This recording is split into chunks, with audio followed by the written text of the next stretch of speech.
कल बोर्ड से यार। ओके, पहले ही मैं बोल दे रही हूँ, all the very best for exam, अच्छे से करना एंड टेल मी कैसा रहा। सो आज हम पढ़ेंगे क्लास 10th की इकोनॉमिक्स का chapter globalisation and the Indian economy. So as we see around us, आज सारी कंट्रीज एक दूसरे से कनेक्टेड हैं, बीट कल्चरली, सोशली, पॉलिटिकली या इकोनॉमिकली। बट ये तो बहुत वास्ट है। इस चैप्टर में हम ग्लोबलाइजेशन को लिमिटेड सेंस में देखेंगे, सिर्फ फॉरेन ट्रेड और फॉरेन इन्वेस्टमेंट के एंगल से। फॉरेन ट्रेड तो हज़ारों सालों से ही चल रहा है, और पहले के टाइम पे ट्रेड में क्या होता था कि कुछ सामान हमारे यहाँ अच्छे से होता था, वो हम एक्सपोर्ट करते थे। जो सामान दूसरी कंट्री में होता था अच्छे से, जो हमारे यहाँ नहीं होता था, वो हम इम्पोर्ट कर लेते थे। तो ये बड़ा ही म्यूचुअली बेनिफिशियल टाइप ट्रेड होता था। बट जब इंडिया कॉलोनी बना ब्रिटेन की, तब की बात करें तो तब ट्रेड जो होता था वो ब्रिटेन के फेवर में होता था। कुछ भी सामान बनाने के लिए जो रॉ मटेरियल यूज होते थे, वो सामान हम लोग यहाँ इंडिया से एक्सपोर्ट करते थे ब्रिटेन। फिर वो जो रॉ मटेरियल है उससे सामान प्रोड्यूस होके वो फिनिश्ड प्रोडक्ट हमारे यहाँ इम्पोर्ट होता था। ये हमारे लिए बिल्कुल भी अच्छा नहीं था। तो ये पहले होता था। अब आ गई हैं मल्टीनेशनल कंपनीज, और ये करती हैं फॉरेन इन्वेस्टमेंट। तो एमएनसीज क्या करती हैं, इसको समझने के लिए एक सिंपल सा एग्जांपल लेते हैं। एग्जांपल लेते हैं एक लार्ज एमएनसी का, जो कि सपोज कोई इंडस्ट्रियल इक्विपमेंट बनाती है और इसकी होम कंट्री है अमेरिका। तो ये अमेरिका में अपने डिज़ाइंस रेडी करेगी, और ये जो डिज़ाइंस हैं ये चाइना को देगी मैन्युफैक्चर करने के लिए। फिर चाइना इनको मैन्युफैक्चर करके ईस्टर्न यूरोप और मेक्सिको भेजेगा। इन जगह जाके इन प्रोडक्ट्स को असेंबल किया जाएगा और ये बेचने के लिए रेडी हो जाएंगे। और अगर इन प्रोडक्ट्स को यूज करने में कोई प्रॉब्लम आती है तो कस्टमर केयर को कॉल करनी होगी, जिसके कॉल सेंटर्स होंगे इंडिया में। तो एमएनसी में सिर्फ एक कंट्री में चीजें प्रोड्यूस नहीं होती, बल्कि बहुत सारी कंट्रीज से चीजें मैनेज की जाती हैं। तो ऐसे ही एमएनसीज काम करती हैं। तो अब ये क्वेश्चन आता है कि एमएनसी अपना प्रोडक्शन दूसरी कंट्रीज में क्यों शिफ्ट करती हैं, और इसका आंसर बहुत ही सिंपल है, क्योंकि उनको दूसरी जगह पे कम रेट पे लेबर मिल जाते हैं काम करने के लिए, और यहाँ पे उनको रिसोर्सेज भी अवेलेबल होती हैं। जैसे चाइना में मैन्युफैक्चरिंग इसलिए किया जा रहा है क्योंकि यहाँ चीज़ें मैन्युफैक्चर करना कंपैरेटिवली चीप है। फिर इनको असेंबल करके बेचते हैं ईस्टर्न यूरोप और मेक्सिको में, क्योंकि इन जगह असेंबल करना सस्ता होगा और इनके आसपास के एरियाज ऐसे हैं जहाँ अच्छे प्राइस मिलेंगे। और इंडिया में बहुत सारे इंजीनियर्स हैं जो कि टेक्निकल एस्पेक्ट समझते हैं, इसकी वजह से कॉल सेंटर्स इंडिया में हैं। तो अलग अलग कंट्रीज में प्रोडक्शन प्रोसेस को बांट के एमएनसीज का कम पैसा खर्च होता है, तो एमएनसीज का प्रॉफिट ज्यादा होगा। तो किस प्लेस में प्रोडक्शन शुरू करना है, इसके लिए एमएनसीज कुछ चीजें देखती हैं, जैसे वो जगह कितने पास है मार्केट के, स्किल्ड और अनस्किल्ड दोनों तरह के लेबर होने चाहिए, वो भी कम प्राइस पे, और भी चीजें जो चाहिए सामान बनाने के लिए वो भी अवेलेबल हों। और एमएनसीज ये भी देखेगी कि गवर्नमेंट की पॉलिसीज़ कैसी हैं उस कंट्री में। इतना सब देखने के बाद ही एमएनसीज अपनी फैक्ट्रीज या ऑफिस सेटअप करती हैं। तो जो भी पैसा एमएनसी खर्च करती है दूसरी कंट्री में, जैसे लैंड, बिल्डिंग, मशीनरी और कई इंस्ट्रूमेंट खरीदने के लिए, इसको इन्वेस्टमेंट कहते हैं। इन्वेस्टमेंट करना यानी कि पैसा ऐसी जगह पे लगाना जिसमें आपको लगे कि हाँ ये फ्यूचर में मुझे ज़्यादा इसका रिटर्न मिलेगा। और क्योंकि ये इन्वेस्टमेंट जो है ये एमएनसी कर रही है, तो इस इन्वेस्टमेंट को फॉरेन इन्वेस्टमेंट कहते हैं। एमएनसीज दो तरीके से इन्वेस्ट करती है दूसरी कंट्री में। पहला तो वो खुद अकेले कंट्री में इन्वेस्ट करेगी, या फिर ये कर सकती है कि कोई लोकल कंपनी के साथ मिल के इन्वेस्ट करें। जब एमएनसी लोकल कंपनी के साथ मिल के प्रोडक्शन करती है तो उससे लोकल कंपनी का फ़ायदा होता है।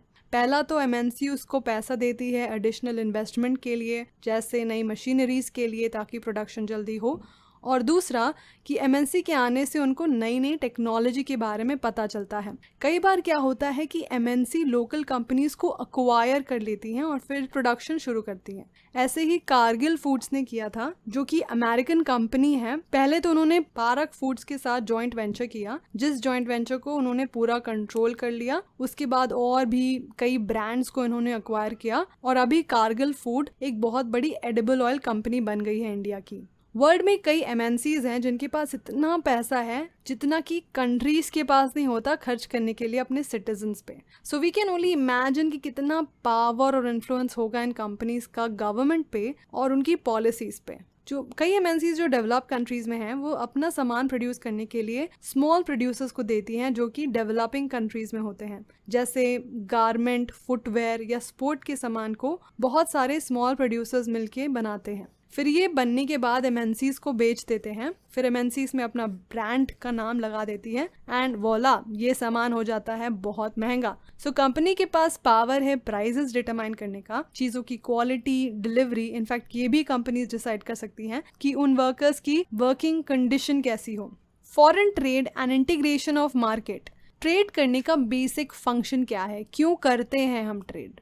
ट्रेड की वजह से प्रोड्यूसर और कंज्यूमर्स दोनों को ही फायदा होता है। सपोज कोई सेलर है तो अगर वो अपना सामान ट्रेड करता है दूसरी कंट्री से तो उसका मार्केट बढ़ेगा, क्योंकि अब वो ना केवल खुद की कंट्री में बल्कि दूसरी कंट्री के लोगों को भी अपना प्रोडक्ट बेच सकता है, जिसकी वजह से उसको प्रॉफिट होगा।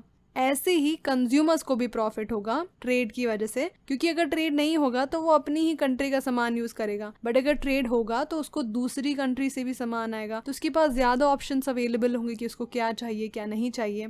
तो कंज्यूमर्स और प्रोड्यूसर्स दोनों को ही फायदा है ट्रेड का। फॉरेन ट्रेड कैसे अफेक्ट करता है हमको, ये हम चाइनीज टॉयज के एग्जाम्पल से समझते हैं। तो स्टार्ट हुई ऐसे कि इंडिया में टॉयज का प्राइस बहुत ज्यादा था, तो चाइना को उसमें अपॉर्चुनिटी दिखी कि वो अपने सस्ते टॉयज यहाँ बेच के प्रॉफिट कमा सकते हैं, और उन्होंने टॉयज हमारे यहाँ बेचने शुरू किए। एंड कंज्यूमर्स को जब चूज करना हुआ कि इंडिया के बने हुए महंगे टॉयज लोगे या चाइना के बने हुए सस्ते टॉयज, तो ऑफकोर्स एज रैशनल कंज्यूमर्स हम बोलेंगे भैया चाइना के टॉय दे दो। तो ऐसे ही चलता रहा और चाइना के टॉयज यहाँ आते रहे। तो इस ट्रेड से चाइना के जो टॉय मेकर्स हैं उनका फायदा है, बट इंडिया के जो टॉय मेकर्स हैं उनका घाटा है, क्योंकि अब लोग उनके प्रोडक्ट्स बहुत ही कम ले रहे हैं। What is globalization? Globalization is a process of rapid integration or interconnection between countries. Integration हुआ है हमारी इकोनॉमी में मल्टीनेशनल कंपनीज की वजह से। दो चीजें इंटीग्रेट हुए हैं मल्टीनेशनल कंपनीज की वजह से, पहला है प्रोडक्शन, दूसरा है मार्केट। प्रोडक्शन जैसा कि हमने देखा कि हर जगह प्रोडक्शन होने लगा है और इन प्रोडक्ट्स की मार्केट भी सारी कंट्रीज हैं और इसलिए मार्केट भी इंटीग्रेट हो गया। तो इस ग्लोबलाइजेशन के प्रोसेस में एमएनसीज बहुत इंपॉर्टेंट रोल प्ले कर रही हैं। इनकी वजह से बहुत सारे गुड्स और सर्विसेज, इन्वेस्टमेंट और टेक्नोलॉजी एक जगह से दूसरी जगह जा पा रहे हैं। गुड्स और सर्विसेज, इन्वेस्टमेंट और टेक्नोलॉजी के अलावा एक और चीज है जिससे कंट्रीज आपस में कनेक्ट की जा सकती हैं, वो है कंट्री के बीच लोगों के मूवमेंट से। लोग एक जगह से दूसरी जगह जाते हैं या तो बेटर इनकम की तलाश में या बेटर जॉब्स और बेटर एजुकेशन के लिए। तो बाकी तो चीजें बहुत ज्यादा बढ़ी हैं, बट लोगों का मूवमेंट इतना नहीं बढ़ पाया क्योंकि कंट्रीज ने रेस्ट्रिक्शंस लगाई है लोगों के मूवमेंट पे कि कितने लोग हमारे यहाँ आ सकते हैं, कितने लोग नहीं, जिसकी वजह से लोगों का मूवमेंट बहुत ही कम है। Factors that have enabled globalization. Globalization 3 चीजों की वजह से पॉसिबल हो पाया। पहला, रैपिड इंप्रूवमेंट इन टेक्नोलॉजी। दूसरा, liberalization of trade and investment policies. तीसरा, pressure from international organisation such as WTO। एक एक करके ये तीनों चीजों को अच्छे से समझते हैं। Rapid improvement in technology, as a name suggest, technology बहुत तेजी से बढ़ी है। जैसे ट्रांसपोर्टेशन टेक्नोलॉजी पहले के मुकाबले बेटर हुई है। अब कोई भी चीज एक जगह से दूसरी जगह घंटों में पहुंचाई जा सकती है, वो भी कम दाम में।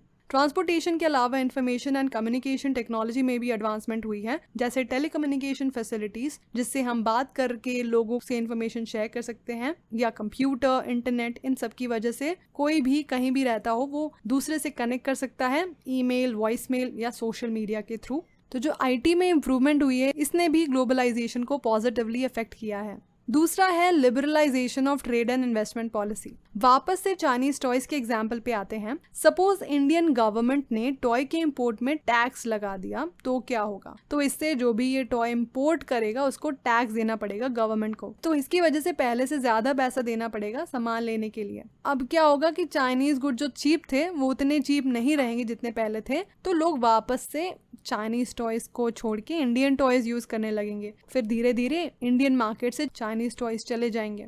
तो ये एग्जाम्पल है ट्रेड बैरियर का। ये बैरियर इसलिए है क्योंकि गवर्नमेंट ने रेस्ट्रिक्शन लगा दी है। ट्रेड बैरियर के होने से गवर्नमेंट रेगुलेट कर सकती है फॉरेन ट्रेड को कि कौन सा गुड्स आना है, कौन सा नहीं आना है, और गवर्नमेंट कोटा का भी यूज करती है कि मतलब गवर्नमेंट स्पेसिफाई करती है कि कितनी क्वांटिटी में सामान ट्रेड हो सकता है। इंडिपेंडेंस के बाद हमारी कंट्री में फॉरेन ट्रेड और इन्वेस्टमेंट में बैरियर लगाया था ताकि हमारे जो लोकल प्रोड्यूसर्स हैं उनको कंपटीशन ना फेस करना पड़े फॉरेन प्रोड्यूसर्स से, क्योंकि उस टाइम हमारा देश आज़ाद ही हुआ था और नए नए इंडस्ट्रीज बनी शुरू हुई थी। ऐसे में अगर कंपटीशन होता तो हमारे यहाँ के प्रोड्यूसर्स बहुत ही ईजिली उनसे हार जाते और मार्केट में ना रहते, तो उनको प्रोटेक्ट करने के लिए ट्रेड बैरियर लगाए। तो ऐसे में सिर्फ जो एसेंशियल आइटम्स थे वही इंपोर्ट करने की परमिशन दी थी गवर्नमेंट ने, जैसे मशीनरी, फर्टिलाइजर्स, पेट्रोलियम, बाकी के लिए रिस्ट्रिक्शन थी। देन 1991 में गवर्नमेंट ने एक बहुत इंपॉर्टेंट डिसीजन लिया, वो था अपनी इकोनॉमी दूसरे प्रोड्यूसर्स के लिए ओपन करना,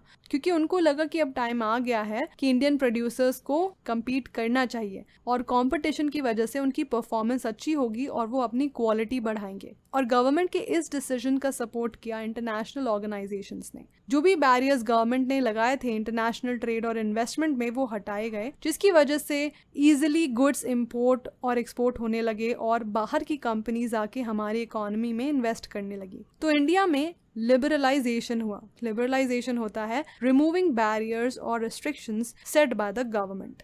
तीसरा है pressure from international organisation such as WTO। तो जब इंडिया ने लिबरलाइज की इकोनॉमी, तब बहुत सी इंटरनेशनल ऑर्गेनाइजेशंस ने इंडिया के इस डिसीजन में सपोर्ट किया, क्योंकि इन ऑर्गेनाइजेशन का मानना था कि किसी भी तरह का बैरियर लगाना फॉरेन ट्रेड या इन्वेस्टमेंट में ये हार्मफुल है कंट्री के लिए। ये जो इंटरनेशनल ऑर्गेनाइजेशंस थी ये चाहती थी कि फ्री ट्रेड हो सारी कंट्रीज के बीच में। इनमें से ही एक ऑर्गेनाइजेशन जो फ्री ट्रेड चाहती थी वो थी World Trade Organisation, WTO। WTO बनाई गई थी डेवलप्ड कंट्रीज द्वारा और ये इंटरनेशनल ट्रेड के रूल्स बनाती हैं और देखती हैं कि कौन रूल्स फॉलो कर रहा है कौन नहीं। अभी WTO में 164 मेंबर कंट्रीज हैं। भले ही WTO का काम है कंट्रीज के बीच फ्री ट्रेड को प्रमोट करना, बट रियलिटी ये है कि डेवलप्ड कंट्रीज ने अभी भी बहुत सारे बैरियर्स लगाए हैं फ्री ट्रेड में और वो WTO के रूल्स नहीं मानती। रूल्स मानने पड़ते हैं हमारी जैसी डेवलपिंग कंट्रीज को और हमें अपने बैरियर्स हटाने पड़ते हैं।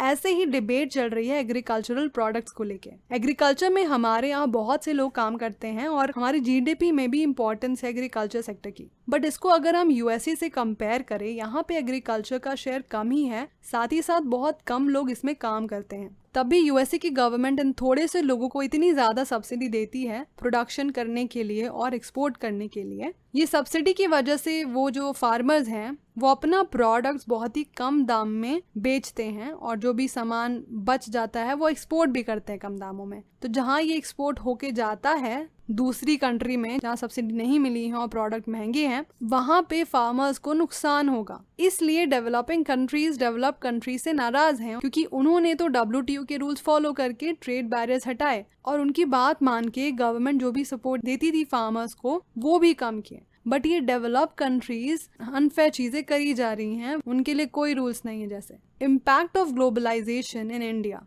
सो 30 साल हो गए हैं हमारी इकोनॉमी के बैरियर्स हटे हुए, तो इसने कैसे अफेक्ट किया है हमारे लोगों को। Let's see. कंज्यूमर्स की बात करें तो ग्लोबलाइजेशन और प्रोड्यूसर्स के बीच कंपटीशन की वजह से उनका फायदा हुआ है। पर्टिकुलरली जो अर्बन एरियाज में रहते हैं, वेल ऑफ सेक्शन है सोसाइटी के, उनको ज़्यादा फायदा हुआ है क्योंकि उनके पास ज़्यादा वैरायटी है, चीज़ों की क्वालिटी बेटर हुई है पहले से। ये भी है कि चीज़ें कम दाम पे मिलती हैं।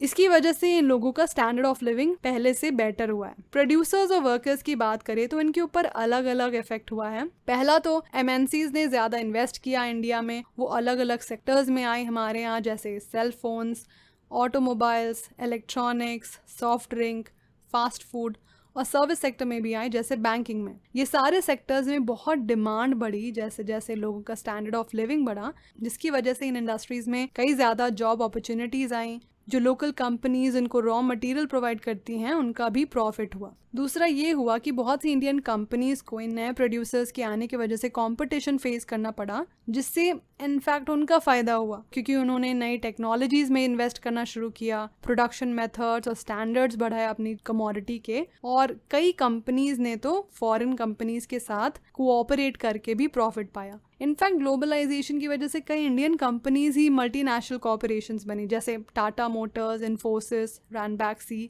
एशियन पेंट्स, सुंदरम फास्टनर्स, और इन्होंने अपना प्रोडक्शन अलग अलग कंट्रीज में फैलाया हुआ है। ग्लोबलाइजेशन की वजह से उन कंपनीज की भी डिमांड बढ़ी है जो सर्विसेज प्रोवाइड करती हैं, स्पेशली जो आईटी से रिलेटेड हैं और data entry, accounting, administrative task, engineering कम पैसों में इंडिया के लोग करते हैं डेवलप्ड कंट्रीज के लिए। तो फॉरेन इन्वेस्टमेंट की वजह से इंडिया को फ़ायदा हुआ है, जिसकी वजह से गवर्नमेंट ने कई सारे स्टेप्स लिए हैं फॉरेन इन्वेस्टमेंट बढ़ाने के लिए। जैसे उन्होंने इंडस्ट्रियल जोन्स बनाए हैं जिसको कि स्पेशल इकोनॉमिक जोन्स कहते हैं। इन स्पेशल इकोनॉमिक जोन्स में एकदम वर्ल्ड क्लास फैसिलिटी है, बिजली है, पानी है, रोड है, ट्रांसपोर्ट, स्टोरेज, रिक्रिएशनल और एजुकेशनल फैसिलिटीज़ भी हैं। तो जो भी कंपनीज अपना प्रोडक्शन इन SEZs में करती हैं तो उनको 5 साल के लिए कोई टैक्स नहीं देना पड़ता। साथ ही साथ गवर्नमेंट ने फ्लेक्सिबिलिटी लाई है लेबर लॉज में ताकि फॉरेन इन्वेस्टमेंट हो। फ्लेक्सिबिलिटी मतलब जब भी कंपनीज को लगे कि उनको ज़्यादा प्रोडक्शन की ज़रूरत है तो वो लेबर हायर कर सकती हैं, और जब उनको लगे कि प्रोडक्शन की ज़रूरत नहीं है ज़्यादा तो वो लेबर हटा सकती हैं, वो कुछ वर्कर्स के राइट्स को इग्नोर कर सकती हैं। देखा जाए तो MNCs या ग्लोबलाइजेशन की वजह से हमारे यहाँ बड़ा नुकसान भी हुआ लोगों को। जैसे उन प्रोड्यूसर्स की बात करें जो batteries, capacitors, plastic, toys, tyres, dairy products और वेजिटेबल ऑयल इंडस्ट्रीज में थे, इनको बहुत ही नुकसान हुआ इस कंपटीशन की वजह से, और बहुत सारे लोग ने ये अपना इंडस्ट्री बंद भी कर दी, काम छोड़ दिया। सेम जो वर्कर्स अभी काम करते हैं इन मल्टीनेशनल कंपनीज में और सुबह से लेकर रात तक काम करने के बाद भी इनको पैसे बहुत ही कम मिलते हैं और इनकी कोई जॉब सिक्योरिटी भी नहीं है। अगर किसी दिन काम भी नहीं गए तो पैसा नहीं मिलेगा। काम करने की कंडीशन बहुत ही बेकार है और बहुत ही प्रॉब्लम्स फेस करनी पड़ती हैं वर्कर्स को। The struggle for a fair globalisation. तो जैसे कि हमने देखा कि सबको बेनिफिट नहीं मिला है ग्लोबलाइजेशन का। जो एजुकेटेड है, जिनके पास स्किल है, जिनके पास वेल्थ है, उनको ही ग्लोबलाइजेशन का बेनिफिट मिला है। ग्लोबलाइजेशन अब ये रियलिटी है, we can not back step कि अब छोड़ो ग्लोबलाइजेशन नहीं करते, हम लोग बंद कर देते हैं, ऐसा नहीं होगा। तो कैसे हम ग्लोबलाइजेशन को फेयर कर सकते हैं ताकि सबको फ़ायदा हो, कुछ लोगों को नहीं हो। तो ये फेयर कौन कर सकता है? ये फेयर कर सकती है गवर्नमेंट को ऐसी पॉलिसी बनानी चाहिए जो ना केवल रिच और पावरफुल लोगों की इंटरेस्ट का ध्यान रखे बल्कि कंट्री के सारे लोगों का ध्यान रख के बनाई जाए। उनको ये देखना चाहिए कि लेबर लॉज का प्रॉपर इम्प्लीमेंटेशन हो और वर्कर्स को उनके राइट्स मिले। जो भी स्मॉल प्रोड्यूसर्स हैं उनको प्रोटेक्ट करना चाहिए जब तक वो इतने स्ट्रांग नहीं हो जाते कि वो कम्पीट कर सके बाहर की स्ट्रांग कंपनीज से। और अगर ज़रूरी है तो गवर्नमेंट को ट्रेड और इन्वेस्टमेंट बैरियर भी लगाने चाहिए, क्योंकि हमें चाहिए कि हमारी इकोनॉमी बेटर करे, हमारे लोगों का फ़ायदा हो। जब हमारे लोग ही नुकसान में जा रहे हैं तो क्या फ़ायदा ऐसी ट्रेड का? तो हमें WTO से नेगोशिएट करना चाहिए कि फेयर रूल्स बनाए जाए डेवलप्ड और डेवलपिंग कंट्रीज के लिए, और जो भी लाइक माइंडेड डेवलपिंग कंट्रीज हैं हमें उनके साथ मिलकर WTO को बताना चाहिए कि डेवलप्ड कंट्रीज कैसे डोमिनेट कर रही है हमारी इकोनॉमी में। पिछले कई सालों से देखने में आ रहा है कि जो WTO के डिसीजंस हैं ऑन ट्रेड एंड इन्वेस्टमेंट वो इन्फ्लुएंस हो रहे हैं कैंपेन से और पीपल ऑर्गेनाइजेशंस, और ये शो करता है कि लोग अगर साथ में मिल जाएं तो फेयर ग्लोबलाइजेशन पॉसिबल है। So yeah, it's the end of the video. I hope आपको ये चैप्टर समझ में आया हो। All the best for exam, do well and have a nice day. Take care. Bye.